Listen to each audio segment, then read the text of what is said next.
What if one man's ambition could shape an entire industry, redefine philanthropy, and spark a national debate on power and morality? Meet John D. Rockefeller, the titan who turned oil into gold and built an empire so massive it made lawmakers sweat. With a fortune that could make today's billionaires look thrifty, and a business playbook that was equal parts genius and ruthless, Rockefeller didn't just rise to the top, he owned it. His name became synonymous with wealth, power, and controversy, leaving a legacy that's equal parts awe-inspiring and eyebrow-raising. Ready to dive into the thrilling saga of a man who redefined the American dream? Let's explore the wild, calculated, and transformative world of John D. Rockefeller. Born in 1839 in Richford, New York, John D. Rockefeller's early life gave no indication of the empire he would one day build. His father, William Avery Rockefeller, was a snake oil salesman posing as a doctor, peddling dubious remedies to gullible customers. From him, young John inherited both a keen survival instinct and a relentless drive for success. Yet, unlike his father's unscrupulous ways, Rockefeller's focus on precision, thrift, and hard work defined his path. After dropping out of high school, Rockefeller took a job as a bookkeeper at just 16, earning a modest 50 cents a day. Even then, he saved meticulously, laying the foundation for his future endeavors. By the age of 20, with modest savings and a loan from his father, Rockefeller partnered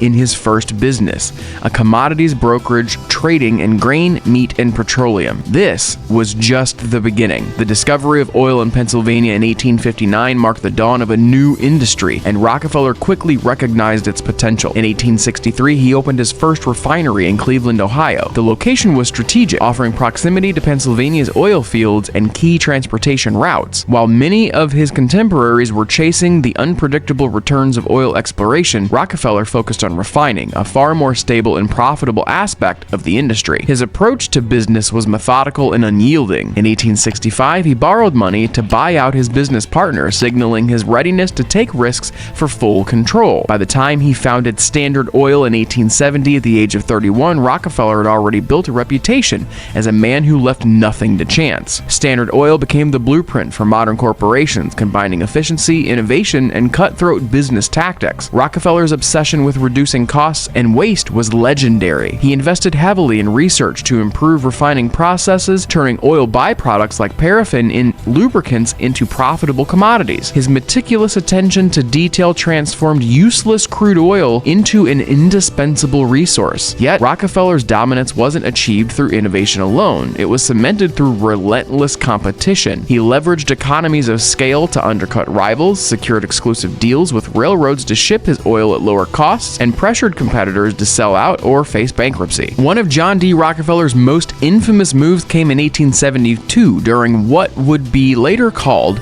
the Cleveland Massacre. Over the course of just 3 months, Rockefeller Standard Oil managed to acquire 22 of its 26 local competitors in Cleveland, solidifying his growing dominance in the oil industry. His methods were as ruthless as they were strategic. Rockefeller would offer his competitors seemingly fair deals, only to later use those agreements to suffocate them with price wars. His ability to negotiate and undercut prices forced many smaller companies into submission, leaving them no choice but to sell or face bankruptcy. By the 1880s, Standard Oil had taken control of an overwhelming 90% of U.S. refineries and pipelines, making it the first true industrial monopoly in American history. Rockefeller's empire stretched far and wide, and his reach seemed unstoppable. However, such unprecedented power did not come without significant opposition. As Standard Oil grew, so did public outrage. The company's monopolistic tactics became a central point of contention, particularly after the 1872 revelation of the Southern Improvement Company. This scheme, which aimed to fix transportation costs and crush competitors, was exposed to the public, further damaging Rockefeller's reputation. Though the plan was eventually abandoned, it cemented his image as a corporate villain. To critics, Standard Oil was like a monstrous octopus, with its tentacles extending not just into oil but also into railroads, shipping, and even politics. The backlash against Standard Oil came to a head in 1911 when the U.S. Supreme Court ruled that the company had violated antitrust laws. The court's decision led to the dissolution of Standard Oil into 34 smaller companies, including future industry giants like Exxon,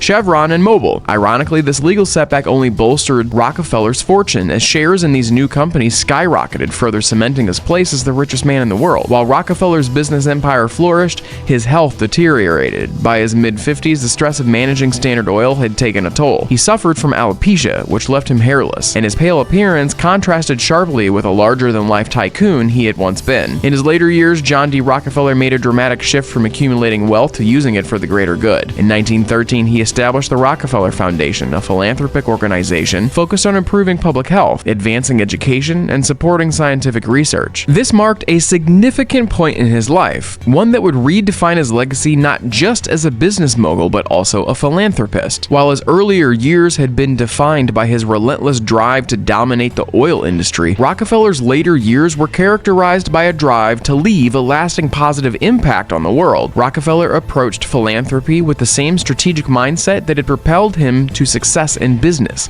He believed in addressing root causes rather than offering temporary relief. The Rockefeller Foundation was instrumental in launching initiatives to combat devastating diseases like hookworm, yellow fever, and malaria. These efforts not only saved millions of lives but also transformed global health strategies. Rockefeller's commitment to public health was far-reaching, extending from rural America to international campaigns. Equally groundbreaking were his contributions to agriculture. The Rockefeller Foundation funded research that led to the Green Revolution, a set of agricultural advancements that dramatically increased crop yields and alleviated hunger across the world. This effort helped feed millions and improve food security in developing nations. Rockefeller also revolutionized education. He founded the University of Chicago in 1890, which would go on to become one of the leading academic institutions in the world. Additionally, he established the Rockefeller Institute for Medical Research, now known as Rockefeller University, which became a pioneer in medical science and research. Through these ventures, Rockefeller's philanthropy set new standards for giving, influencing other wealthy individuals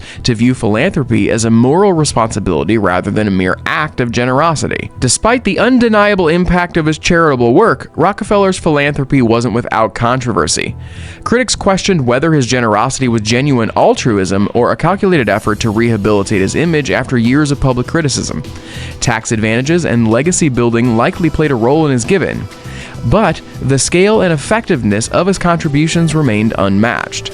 John D. Rockefeller's influence didn't end with his death in 1937. His family continued to wield power in business, politics, and philanthropy. They pioneered innovative wealth management strategies, such as family offices and irrevocable trusts, ensuring the longevity of their fortune. Even in the modern era, the Rockefeller family remains relevant. In 2016, they made headlines by divesting from fossil fuels, citing ethical concerns.